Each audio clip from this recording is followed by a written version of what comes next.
Hello and welcome back to my channel.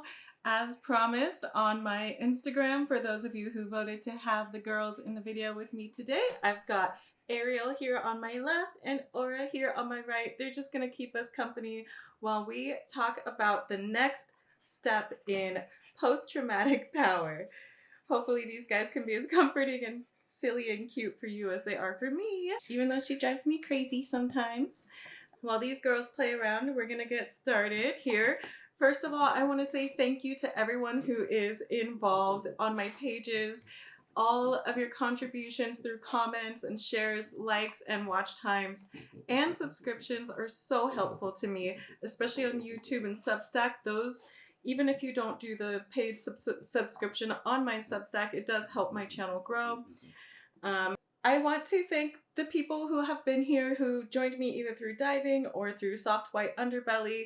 Every subscription, like, and share counts as a donation toward me and my mission to make trauma education much more accessible and easy to understand using my lived experience and also everything that I've learned in my own post-traumatic growth journey.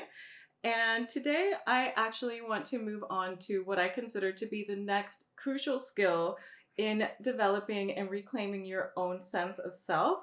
If you've been with me since my Soft White Underbelly interview, then you already know that I've cut my teeth through some pretty scarring situations, and I've been able to grow multiple times. I've had to reset many times in my life, and I want to share how I've done that with you guys. I don't want to just be a talking head at you guys. I'm here to make this an open conversation. So if you hear something that you resonate with, or if you hear something that you disagree with, please put it in the comments. I do make a point to read my comments and respond. I do think this is a mutual community space and we're all here to learn together. So with that being said, before I talk about what I believe to be the next step in reclaiming your own sense of self after trauma, I do want to say that even though I'm naming these as steps, I want you to think of it more as a spiral staircase, an upward spiral staircase, where as you grow and you learn and you integrate each step, you're going to also advance in your maturity and your emotional intelligence, and you're going to grow in a lot of different ways. And as you grow, you're going to meet the same lessons with newer versions of yourself. And as you integrate these things and you get better and better at them, you're still going to run into these situations throughout your life, and you're going to keep going up and up in your healing. So try not to get hooked on thinking of this as a race to the finish line or straight or easy or comfortable, because it's none of those things. Recovering from trauma takes commitment, it takes consistency, and it takes really difficult decisions and actions sometimes. The point of me sharing my story in this much detail is to make trauma education accessible and easy to understand and actually apply it to your life. And it's also to help us with these regular videos get in the habit of thinking deeper than binaries, because one thing that can happen to a brain trained by survival is black and white thinking, where we only see things as one way or the other. But here in this channel, we're going to think about holding two opposing thoughts. We're going to think about nuance and complexity. We're not going to settle for one or the other, because we live in a world that is completely blended. We live in diverse communities. We live in a world that has conflicting thoughts and theories, and we all need to be able to work together, or at least parallel to each other, without hopefully causing any more harm. So with that being said, what I believe to be the next step is boundaries. Boundaries, boundaries, boundaries. If discernment is the way that you can look at your world and collect data on what is okay for you and not okay for you, boundaries are how you make the rules about how other people can treat you, the way that you will accept respect for yourself. And boundaries are also the behaviors you will allow yourself to engage in or not engage in to protect your peace and your health, your mental stability, and anything else that's important to you. As we talk about boundaries and how discernment and boundaries work together, we need to consider what a boundary actually is, how we use it, when we use it, why we use it, and what outcome we expect when we need to set a boundary. This is going to be mainly in the context of trauma and abuse and rehabilitating the relationships in your life while you regain any personal power or identity that you may have lost from an abusive situation. So if discernment is your data collection and your observation and decision making of what works for you and what doesn't, your boundaries are the fence and the actions and the words that you use to protect your space based on what you've discerned works for you in your life. You need to be able to determine what is healthy for you moving forward, and you need to be able to prioritize yourself, but it's not going to magically happen. People are not going to suddenly start respecting you just because you've decided that you want to be a different person now and you want to grow from the victim that you once were into a survivor or a more integrated whole person. The difficult truth is it's going to be uncomfortable. It's going to be tough. And if you care about yourself and growing a sense of self-respect, you have to do the hard things. It's going to hurt either way. It's going to hurt whether you submit to the small moments and let someone continue to erode your sense of self. And it's going to be uncomfortable when you have to step up for yourself. And you get to choose which pain you want to live with. Do you want to live with the pain and the discomfort of being disrespected, shut down, abused, and belittled? Or do you want to live with the discomfort of growth, knowing that you're headed toward becoming a person that you love and respect unconditionally? It's your choice. You don't have to do any of this. But the fact that you're here tells me that you do have some self-respect and a sense of healing, or in the very least, some curiosity about what it takes to grow into a person who you like after you've been worn down. And that's the truth of it, is when you come from an abusive situation, whether it's a childhood, a relationship, a work environment, what happens when you don't have boundaries is that the manipulators around you have put considerable effort into making sure you don't have those boundaries, because they're benefiting from something about you. They're either benefiting from your time, your effort, your labor. They might be benefiting from your attention. They might even just find joy in upsetting you. It might be fun for them to get a rise out of you. It might be fun for them to feel like a puppet master. And I can tell you, you don't want to be the puppet. You don't want to be the puppet, because puppets get used. They get played with like toys, and you're not a toy. You're a human being. You're a whole person who deserves their own self-respect and the respect of others. And unfortunately, we live in a world where many people will not respect you. And you can't control that, but you can control yourself in your own space, and you can influence others. One way to think about this is to step outside of yourself for a moment and think about someone that you respect. Think about how that person moves through the world. Think about what they allow in their presence. Think about how you act around people that you respect. For me, let's say we'll say Dr. Gabor Mate. If I were to be in the room with Gabor Mate, you would not catch me using poor language. You would not catch me acting disrespectful to him in any way. I would meet him where he's at, because he's done the work to show that he has certain boundaries around himself. I know that if I'm in a room with Gabor Mate, I could potentially lose a beautiful opportunity to connect with somebody who has a brilliant mind in the trauma healing spaces if I were to act out of line. If I were to act in a way that made either one of us look unprofessional, uncaring, uncompassionate. I know that even just from watching his videos, that he is a person who uses clean language, he uses compassion, respect for others, and he dedicates his time and effort and things that he may never get back for the greater good of the world. And because I want to align with somebody like that, because it's important to me to be around people who respect themselves, because I want to feel safe and I want to live in a world where people don't hurt each other on purpose. I want to make sure that I'm acting in a way that aligns with other people who have those values. And the way that I can make sure that I do that is by respecting their boundaries and by setting boundaries for myself and respecting the boundaries for myself as well. So, how do we even know when we need a boundary? How do we know when it's time to speak up, to do the hard thing, to say the uncomfortable thing? How do we know when a situation calls for that? Let's keep it simple and start with the easiest one to understand first, which is physical boundaries.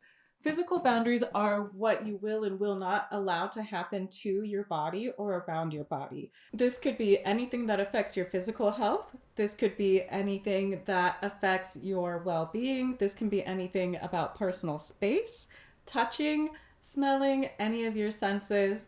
If you don't want to see something, we cannot control the world around us, but we can influence our environment and the people in it, and we can also control ourselves and our reactions. If we were to keep this simple, one of the ways that I have to keep a physical boundary is when I'm diving, I'm often in a world where people are coming from all walks of life, and they might not have the same kind of social standards that I have.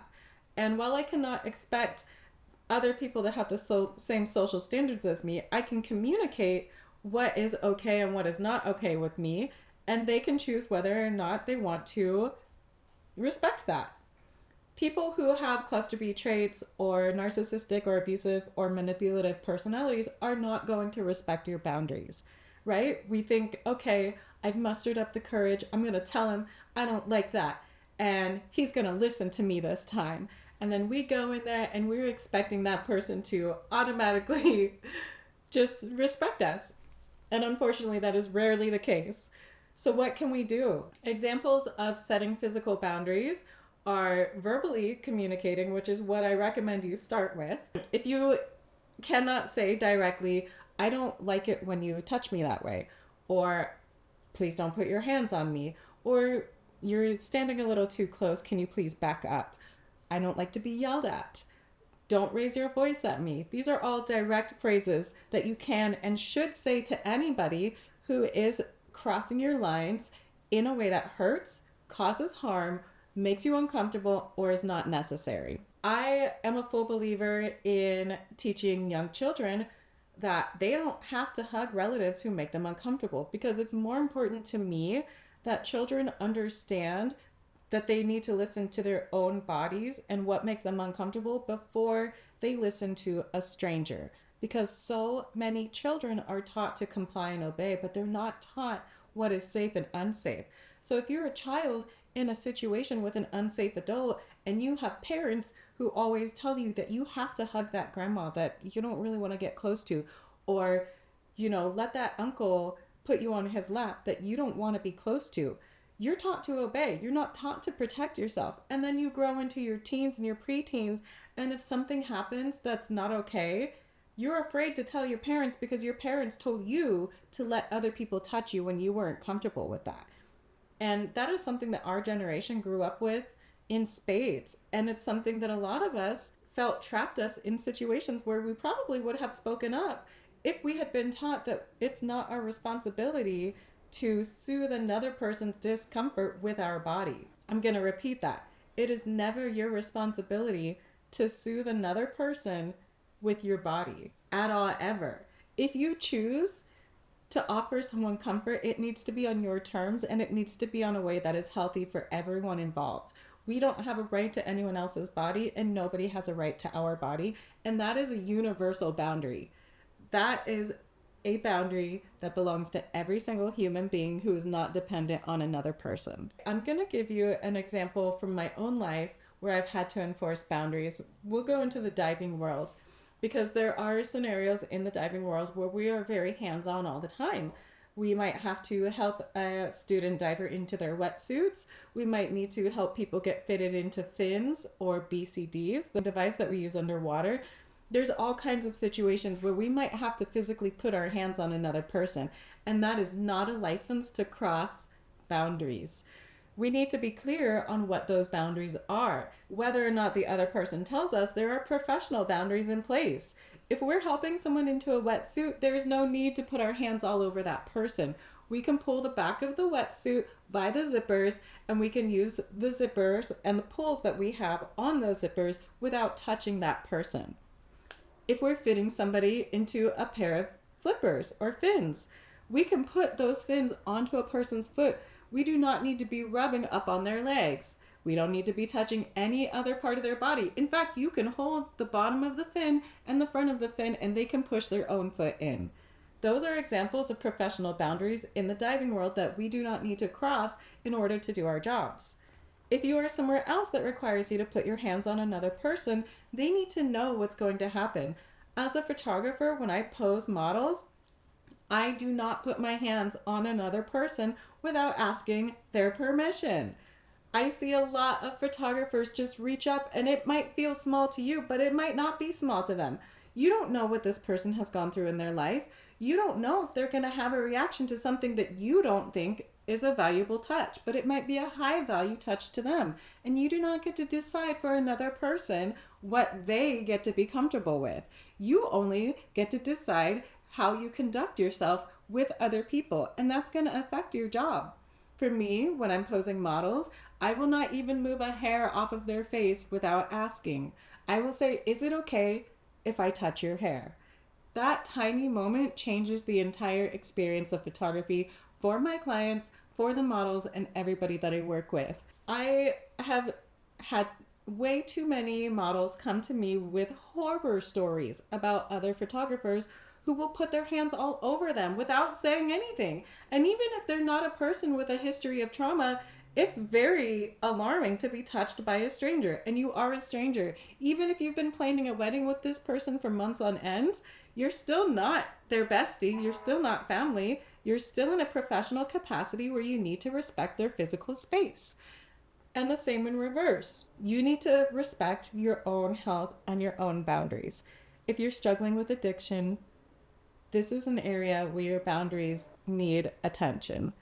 If you're struggling with addiction and you're actively causing harm to your body because you think that you're soothing your mind, or you're filling a hole, or you are somehow comforting yourself from the pain of a deeper issue, that active harm toward your body is not helping you in the long run, and you're still choosing pain. You might be delaying it for a few hours or a few weeks, but the long-term effects are going to be your health, your sanity, and your ability to connect with others in healthy ways. You need boundaries for yourself. You need to establish a sense of self-respect, and you need to start deciding what you can do, even if you have to take the smallest steps. If you're deep in addiction and it's too much to think about stopping whatever you're doing, maybe think about the smallest possible step. Maybe we'll use a light addiction because this is YouTube. Let's say you're chronically online. Start charging your phone in another room. Charge your phone in the kitchen. Charge it in the bathroom. Don't allow that phone to be anywhere near your bed or your resting places where you don't need to be on your phone. Keep your phone away from your workspaces. You can edit your physical environment, aka you can set boundaries physically in your environment that prevent you from making a decision that is destructive to your health. And that is how you start making baby steps toward a healthier sense of self and being someone you have control over. These tiny little steps compound on one another. Just like a spiral staircase, every step you take gets you further and further up the staircase. And what's at the top is a decision you get to make. You get to decide what's at the top of your staircase. You get to decide if you want that to be a successful career person. You get to decide if that is someone who is sober and clean. You get to decide if that is someone who learns self-defense so that you always feel safe no matter where you are. You get to decide what is at the top of your staircase, and I'm just here to help you determine what those steps look like along the way. Let's talk about how we do that, because when we're new to boundaries, we can be a little bit overzealous or not clear enough. I tend to be more of a fighter than a flighter. So especially when I have a new boundary, I can be so excited to tell somebody no. And that's generally if this is a relationship that you need to be involved with ongoing, you probably don't want to come out with the full sword. You know, why don't we start with scissors and take a couple snips at a time before we go rolling heads? You know, an example of this is if someone sends you an abrasive message and it bothers you. Do you really need to respond to it? Does it really need your time and attention, or can you just let it go? If you are at a dinner table and somebody is disrespecting you to your face, you don't have to yell back at them. You can even use humor. You can make a joke out of what they said. You don't have to make it an argument, and you don't have to make it dramatic or painful or uncomfortable. You can flip it on them with some humor, you know, and everyone around you guys will appreciate you for handling a potentially uncomfortable situation with a soft boundary. You know, there's really, depending on what your goals are and the settings and the people who are around you, you can have fun with your boundaries. And that's kind of something that I think as you get further along in your healing process after trauma, you start to realize that not everything has to be so heavy and dark and serious. You know, you can take a page from Uncle Iroh's book and apply humor and lightheartedness to things that would otherwise be dark. There's plenty of people who have a dark sense of humor for things that would make other people question their mortality. And it is a coping mechanism that is totally okay to live with. I've got a wonderful friend who I know from high school who's a social worker now, and she is one of the funniest, sharpest, most hilarious people, and she has been through some dark stuff. And the way that she delivers her stories will have you laughing at things you had no idea you could laugh at. So, and I'm not talking about shock humor like an inappropriate comic who is using trauma to get a rise out of an audience. I'm talking about somebody who's been through the fire and learned to dance and laugh with it. Other ways to set boundaries are sometimes, for me, in my relationships, when I was still learning how to love, which is an ongoing process, I can get very triggered and sometimes spiral, and it's not the other person's job to re-regulate me. It's helpful if they can meet me there, but it's not a requirement, and it's not something I can demand of another person. And sometimes they have to set a boundary with me. You know, I've had people have to say, you know what, I'll come back to this conversation in a little while. We're not going to leave it untouched, but right now we can't talk. And that's fair, and I have to accept that. And there's also been times when I've been on that side of things, you know, with a person like Tanya in my life who's generally shifting realities on a regular basis. I have to put intentional effort into holding on to reality as I see it, or objectively, as close as I can get to objective reality. We all have our own biases, but I cannot engage in every fight because that's engaging in their chaos, and that's what they want. I don't want to give in to any kind of emotional baiting, so sometimes I just have to gray walk. Or for me, it's important for me to at least say once out loud what the actual reality is, and I'm not expecting any kind of ego death where she's going to suddenly agree with me and change her entire personality. But for me, it's important to say that's actually not what happened, but you're entitled to your reality. Just for myself. Just so that the people around us know that I'm very clear with where I stand, and so that I know that I am clear where I'm standing. Because we're not only training the people around us to respect us and to see our genuine personality, we're also training our nervous system to recalibrate to the person we want to be at the top of our staircase. So sometimes you have to do things for yourself, even if other people are not going to agree or understand you. And that is something we're going to talk about a little bit later on. Right now, I want to give more examples of boundaries we can set.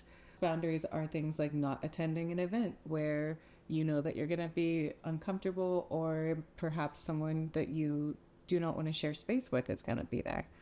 I've had a stalker, a very serious stalker in my past life, and I had to cut off everybody involved with that person to protect myself.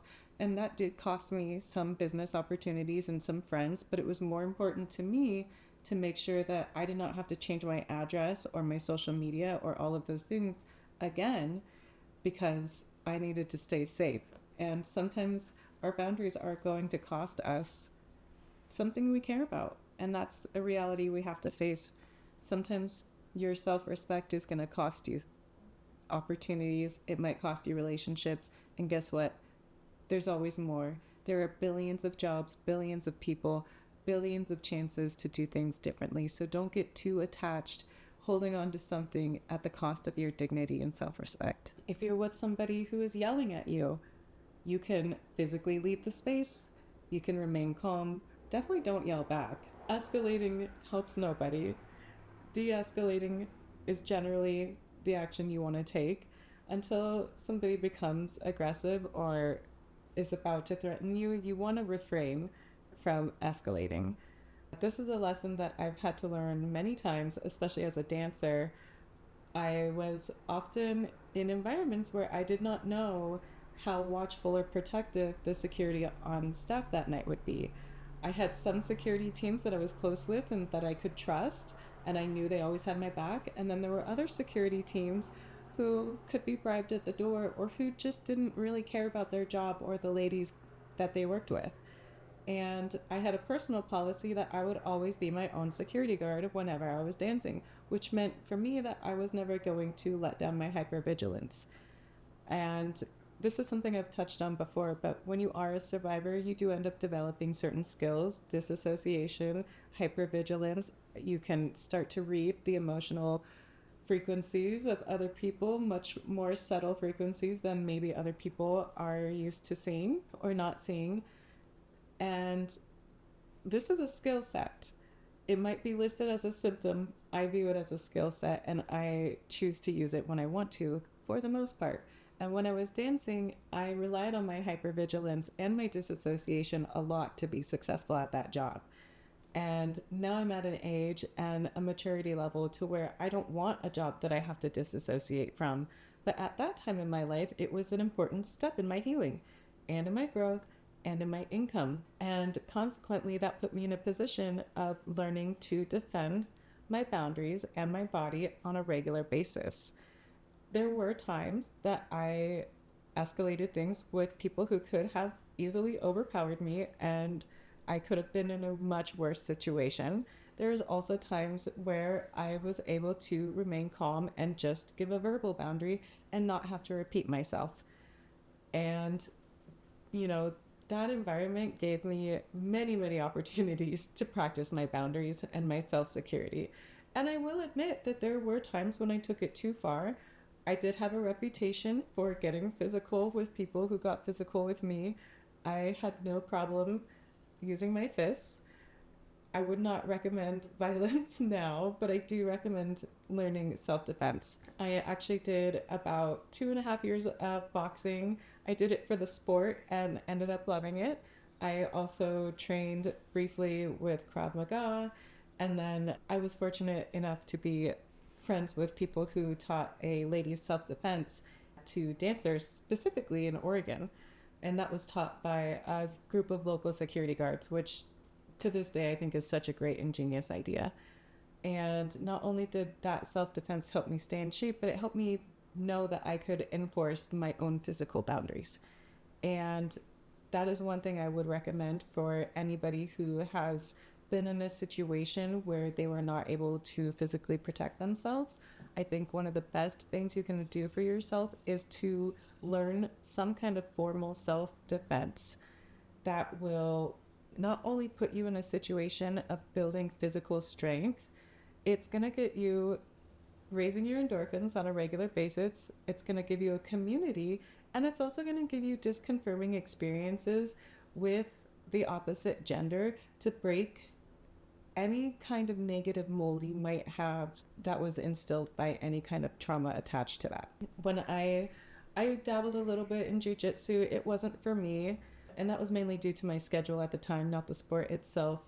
But when I did go to jiu-jitsu, what I ran into was there were quite a few women in those classes who had forceful experiences with men that they wanted to overcome.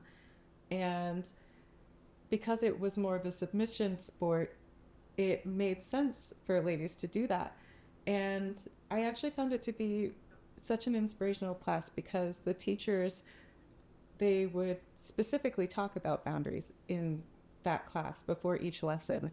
And when they taught us these different guards and holds and flips and things, we all made sure to talk about what was the expectation physically amongst people and whether or not certain people wanted to roll with certain genders. And, everyone was very respectful of each other's personal space despite the hands-on activity, which was designed to be aggressive and defensive. And I think that is something that is so great for rewiring what's going on in your brain and body when you come up across the opposite gender. I think it can translate into your personal boundaries. I think it can translate into your self-respect, your physical strength, and your mental strength. And I think it's just such a great way to just move. I had a really fun time. I like to wrestle. I can be a roughhouser. So for me, it's just plain fun. All right. Another reason that having physical self-defense in your pocket is because not every person is going to respect your boundaries. Whether you come out soft, whether you have to set a sharp boundary, or whether you have to set a physical defense boundary, not everybody is going to respect it, especially people who are used to having control over you. Those will be the people who test you the hardest. The last thing a person wants is their scapegoat getting away from them, because who are they gonna blame when their scapegoat is not there? They have to find a new target, put in all that work of breaking down that person's defenses and breaking down that person's sense of self. They don't want to put in that kind of work. They want to keep the scapegoat they already have. And guess what? You get to choose whether or not that's you. And this is when the choice becomes hard, because when people don't accept the boundaries, and many will not, that you set, you're going to still have to enforce those boundaries, or you're going to have to remove yourself. And this is when the true cost comes in, whether it's mental, physical, emotional, or professional, relational. Sometimes there's a cost to setting your boundaries. Boundary backlash can show up as a guilt trip. It can show up as blatant arguing or chaos or confusion. It can show up as stonewalling. It can show up as testing boundaries harder and pushing you to see how far you'll go. It can show up as emotional baiting, and it can show up as aggressive physical boundary pushing. There's plenty of ways that manipulators or people who don't respect you will push your boundaries. There's plenty of ways that strangers will push your boundaries. People will constantly test the strength of what they bump up against. And that could be whether it's you, the law, the rules in a certain space. We all have to learn to get along and work in this world. And a lot of these rules are designed for the people who don't want to get along in this world. And unfortunately, they're the reason that we have to follow these instructions sometimes. Other ways that people might push your boundaries after you've set rules for yourself and them is they might try to do a smear campaign where they're showing up to you one way and then talking about you maybe at the office or amongst their own community. They might try to see if you'll accept smaller violations to see what you will let slide and what you won't let slide. And they might try to just be sneaky or lie directly to you. Ways that I have faced boundary backlash is if I've told someone to stop contacting me and they continue to contact me, then I might have to block them. If I ask to do free work, that is a boundary I'm not willing to cross. I will offer, if it's something of value, I will offer to do a trade or a barter, or I'll simply just move on to the next client. If you work a job and you have to deal with somebody who signs your paychecks and they're not respectful of you, look for a new job. There are new jobs out there, and if you really want to be in a different situation, you could be in a different situation.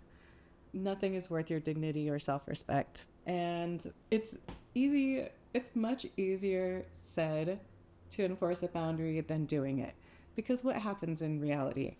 Let's say you're in a workspace and you're dealing maybe with Let's say you're in a workspace and you're dealing with a boss who doesn't know how to deliver constructive criticism in a constructive way. They only know how to criticize.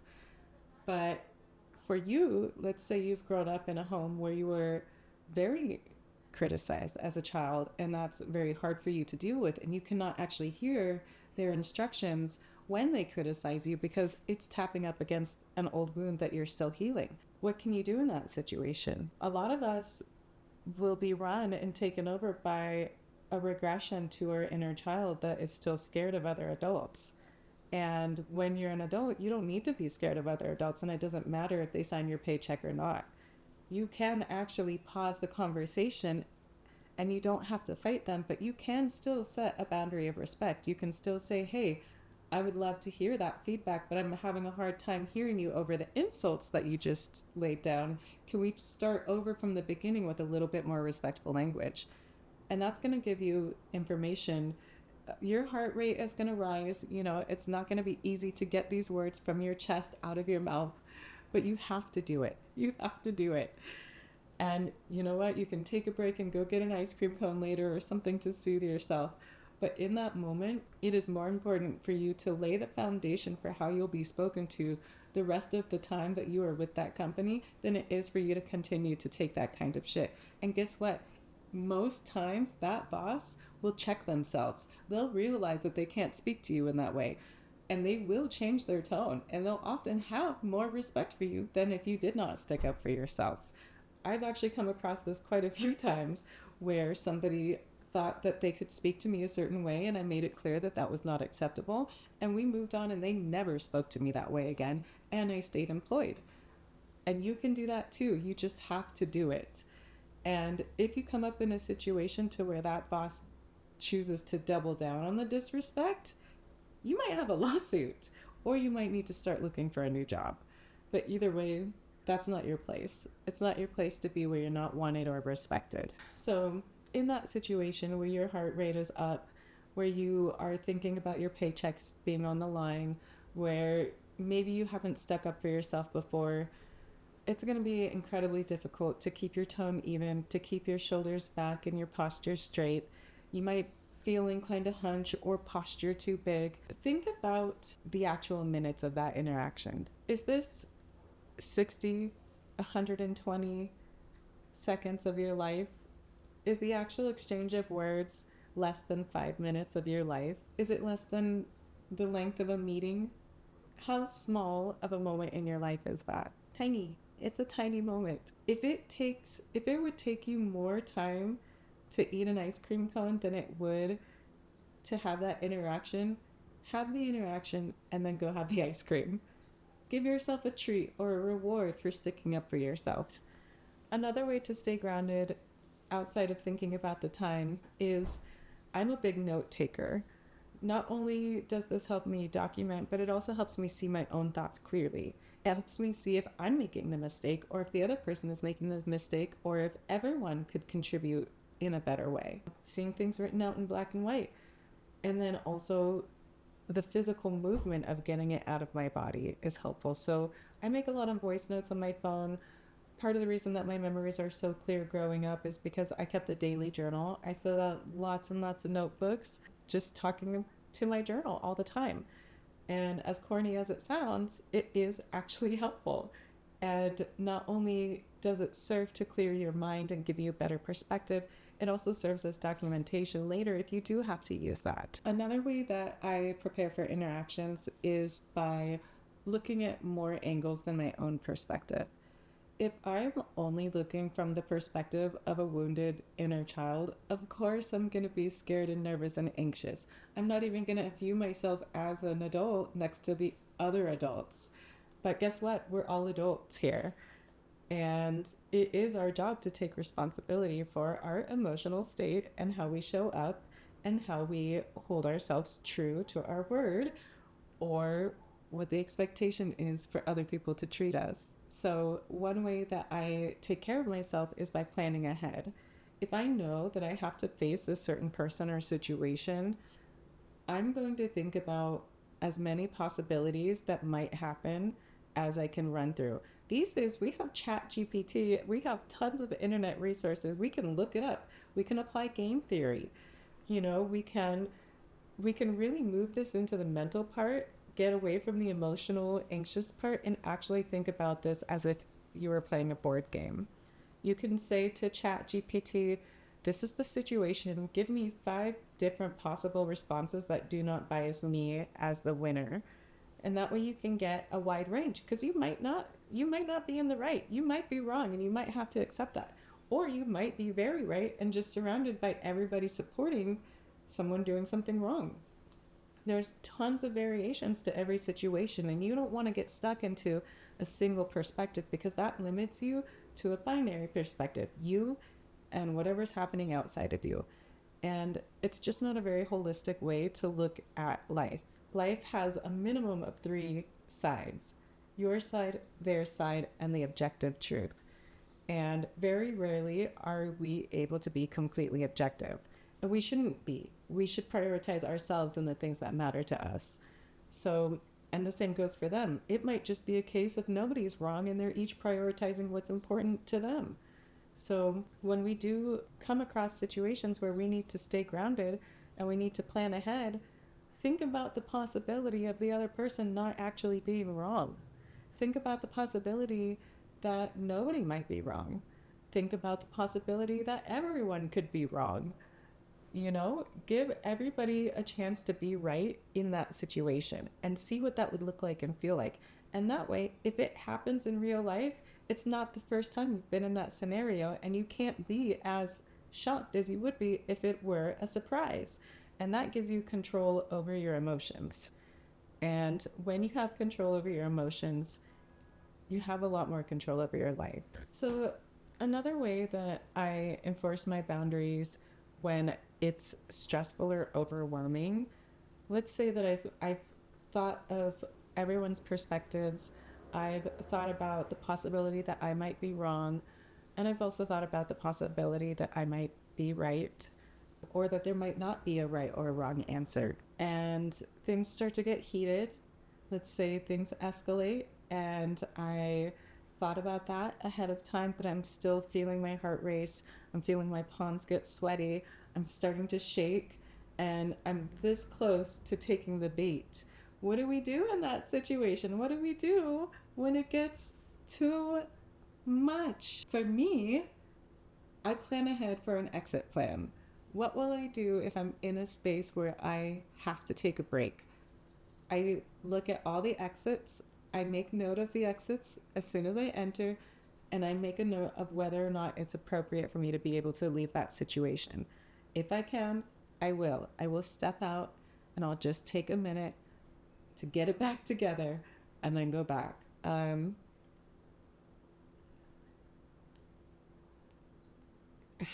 Think about what your plan is if things escalate. Think about what you want to do if things do or do not go your way. Think about if you want to leave the room, if you need to pause, what exactly you'll say if you need to confront something, or what you won't say if you need to avoid something. Think about what the most mutually beneficial goal is for each person involved, or think about if you only need to prioritize yourself. You need to consider every factor and every person and every perspective to be able to keep your cool. And the more that you can consider the options in advance, the less stress you're going to have at the moment. And what I'm saying here is also a diving principle. Something that you learn as a diver, the more advanced you get in your education on the ocean, is that, and this comes into play mostly in rescue diving, is you can usually spot if a rescue will be needed long before it's needed. And most rescues are actually done preventatively. If you know that you have someone on your boat who has not been diving in 20 years, or if you know someone is going to be on your boat who's never been diving, or it's their first 10 dives, then you know that that person's going to need more attention and care. You're going to need to check their air more often. You're going to need to make sure that you're looking at their eyes to make sure they're not panicking. You're already ahead of them. By the time they start to get nervous, you already have a plan for what's going to happen. You already know if you're going to be taking them back to the boat, You already know if you're going to have to communicate with the other crew members about who's taking this person back to the boat if it's necessary. You also know if you need to give them a little more education up front so that they don't reach that point in the first place. And that is how we want to approach boundaries and planning when we are in situations that could potentially be overwhelming. You also should learn how to actively de-escalate. If someone is yelling in your face in gray walk, if someone is in your face and giving them a gray wall or a gray rock is not working, you might have to put effort into de-escalating the situation. And one way that can be done is think of a few phrases that you can use that are applicable to most situations with minor adjustments. For me, one of mine is, "That's an interesting point, and I can see why you feel that way." It doesn't mean that I agree with that person. It doesn't mean that I'm submitting or surrendering. It just means I'm willing to see your side of things. And you would be amazed at how many people will calm down if you just acknowledge them, if you acknowledge they have a different perspective from you, and if you can say, agree to disagree. One thing one of my uncles used to do, rested in love, my Uncle Lance, he used to de-escalate people with kind of a stern, dry humor. Sometimes people would just say wackadoo stuff in his face, and he would just simply look at them and say, "That's interesting." And most people don't know how to respond because he's neither disagreeing nor approving what they said. And a lot of times, if they're looking for a reaction and they're not getting what they want, but they're also not being shot down, they don't know how to argue with it. And it tends to give just enough space for everyone to chill out when you confuse the other person by being fairly neutral and still acknowledging them. "That's interesting. That means I heard you. It doesn't mean I agree. It also doesn't mean I disagree. Can we move on?" And then another way that I like to deal with conflict, and I'm not necessarily super great at this, but it is a skill that I'm working on. But I do know people who are wonderful at combating aggression with humor. I have a really good friend who's a speech pathologist, and she works with children on a regular basis, and she's always dealing with behaviors and behavioral conduct and different things with the ear, nose, and throat with children. And she often has to work with parents who may or may not be ready to accept what's going on with their child or prepared for the consistency needed to overcome whatever the issues are. And often my friend has to find a way to be playful and approachable and humorous when she comes across these situations where she needs to set parameters and boundaries for how the parents need to move forward with their child's treatment. They do come to her as a professional, and yet people have their own ideas of how to do things regardless of what the trained person is saying. And rightfully so, they have information that she may not have, and vice versa. And on topics as sensitive and meaningful as children, you often have to be able to speak past the barriers that are causing the conflict. And you can do that with a soft boundary of humor. She loves cracking jokes. She loves inviting people to bring their inner children out to play. She knows how to reach them with lightness and jokes. And her humor is not as dark as my other friend's humor, but she still makes people laugh when things get tense. And it's honestly such a joy to know when she's going to be in the room, because I know that whatever tempers may or may not arise, she's wonderful at de-escalating through humor. So one way to keep that in mind, one way to approach that is to think about the person at the top of your stairs. Is that person someone who can be trusted to keep an environment emotionally safe just by walking into the room, because everybody knows that they are solid in their boundaries? They know that if they disrespect you, you will no longer be present with them. They will no longer have access to your labor or your presence or anything that makes you you. Are they somebody who respects you because the stakes are too high to disrespect you, because you've set boundaries to protect that? Is the person at the top of your stairs a person who commands your own and others' respect? How can you get there? So a lot of times, if you're new to boundaries and you're new to having to protect your space, you might feel a little guilty. You might feel scared. You might feel like it's not for you. I know one of the biggest boundaries I had to overcome were actually boundaries that were instilled in me by my toxic household that I grew up in. And they were boundaries that prevented me from doing better in life for a long time. And I had to learn that those were unhealthy boundaries. And I felt a lot of guilt and fear about trying to pursue things that were better for me, especially because I had a lot of survivor's guilt considering my brother. It's really hard for me to accept that I'm doing better in life and that I'm enjoying these beautiful things, such as living in paradise or having an ocean job or being an artist professionally. It's the dark side of trauma makes you afraid to embrace and appreciate those things. I do them, and I do them with guilt often because in my mind there's this trauma-based boundary that says I'm not allowed to succeed if he's not with me and if he can't come forward too.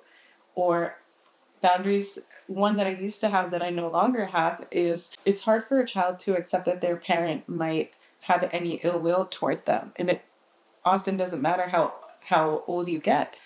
I I am an adult and I still sometimes think that I used to think that I was not allowed to be better than where I came from. I was a girl in a trailer in the middle of the woods. I didn't even know about high my how much higher and better my life could be. I wasn't even aware of the options. And that was an invisible boundary that was placed there by the lifestyle that I was subjected to. And it's an invisible boundary that I had to learn to break past and replace with my own boundaries. And my new boundary, my old boundary said, that's not for you. You can't go there. You can't have that. And the boundaries that I had to replace it with is this is for me. I earned this. I worked for this. Even if I didn't work for this, if it's here in my life and I enjoy it, then I can have it. And it's okay. And I don't need to feel guilty about that. And now my boundary is that I don't allow things in my life that make me feel bad about myself. I don't allow people in my life who make me feel bad about myself. Those are my boundaries. I've at times had to cut off people that I loved very much because they disrespected my boundaries and my dignity is not worth their presence. And that should be the case for you as well. I've had friends who, maybe they were highly intelligent and they contributed a lot and I spent a lot of time with them, but then maybe they got mixed up in the wrong crowd and I worked very hard to get away from that crowd and I don't want to be dragged back into it. So I've had to cut off friendships because of who they were associated with, because I worked too hard to have my progress regressed. I had to set medical boundaries when I was put on RIs. They did not help me. They made my life much worse. They made me bad at my job. I gained a lot more weight. I doubled in size, almost. I gained we don't even have to talk about it, but I lost my physical health. My fitness and my health are very important to me, and being on SSRIs took that away from me. It gave me ideations that I would have not otherwise had, and I was so lost in the fog of SSRIs that I was making terrible decisions and doing things that hurt me. And it got to a certain point where I realized that just like an abusive relationship, this thing that I was being told was here to help me was making my life far worse. And I had to recognize that my boundaries were being worn down little by little by the health care that I was receiving. And I had to draw a medical boundary and say, you know what you're saying this is supposed to do is not what's happening. And I've given it enough time to recognize that it's not worth losing my job and losing my friendships and losing my sanity and health. And I chose to wean myself off. And I'm not giving medical advice to anybody else. What I'm saying is to use your discernment. My discernment noticed that these things were not worth what the supposed solution was. It was actually making my life far worse, no matter what the healthcare professionals in my life were saying at that time. So I weaned myself off the medication, and I did not leave my healthcare workers at that time due to the medication. I left them for personal reasons, and I very much cherish the work I did with them.